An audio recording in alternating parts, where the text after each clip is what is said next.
Manchester သားဒီအတွက် Alan Root ခရီးစဉ်ဟာလွယ်ကူပါမလား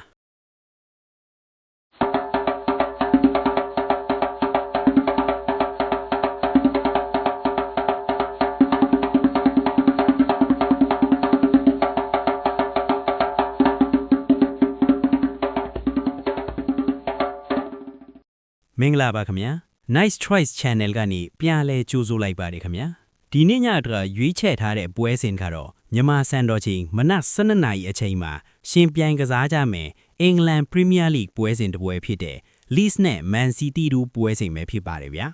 ဒီပွဲစဉ်မှာတော့အဲ့ဒီ Man City အနေနဲ့တစ်လုံး30နိုင်ဈေးကြောပေးထားပြီးဂိုးပေါင်းကိုတော့3လုံး60နိုင်ဖွင့်လှစ်ပေးထားပါတယ်ဗျာ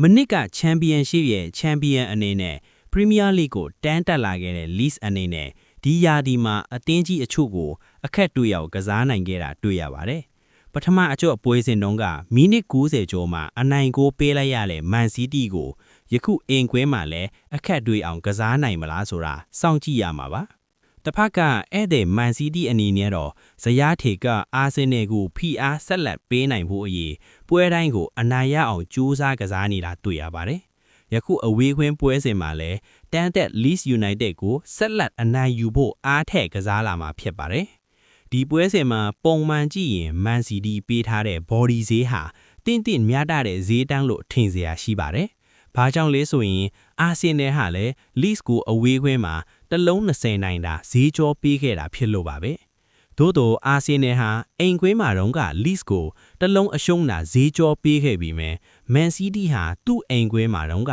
Leeds United ကိုနှလုံး90နိုင်ထိဈေးကြောပေးခဲ့တာကြောင့်ယခုအဝေးကွင်းမှာလည်းအာဆင်နယ်ပေးခဲ့တဲ့ဈေးတန်းထံပြား90လောက်ပိုပြီးဖွင့်လှစ်ပေးလို့ရတဲ့အနေအထားပါ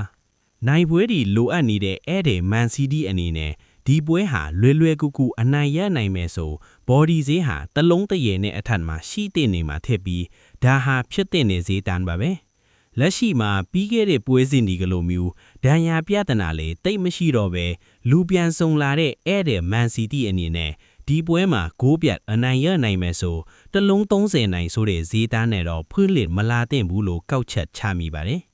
ဒါကြောင့်ဒီပွဲမှာ Man City အနေနဲ့နိုင်ပွဲလူအနေချိန်မှာတော့ body ဈေးဟာတစ်လုံး30နိုင်တာရော့တိရော့ရဲ့ဖွင့်လှစ်လာခဲ့တာမို့ဒီယာဒီမှာအသင်းကြီးအချို့ကိုအခက်တွေ့အောင်ကစားထားနိုင်ခဲ့တဲ့အင်ရှင် Leeds အနေနဲ့ဒီပွဲမှာလည်းအိမ်ကွင်းမှာအဲ့ဒီ Man City ကိုအခက်တွေ့အောင်ကစားလာနိုင်တယ်လို့တွက်စားရင်ရော့တိရော့ရဲ့ဈေးတန်းနဲ့ Man City ကိုဘက်ကန်ဒီ Leeds United ကိုမှရွေးချယ်ထားခြင်းပါတယ်မိတ်ဆွေတို့အနေနဲ့တခြားရွေးချယ်မှုတွေကိုတော့ Telegram Channel မှာတွားရောက်ကြည့်ရှုနိုင်ပါတယ် Telegram link ကိုတော့အောက်က description နဲ့ comment မှာထည့်ပေးထားပါတယ်ခင်ဗျာအားလုံးအဆင်ပြေကြပါစေခင်ဗျာ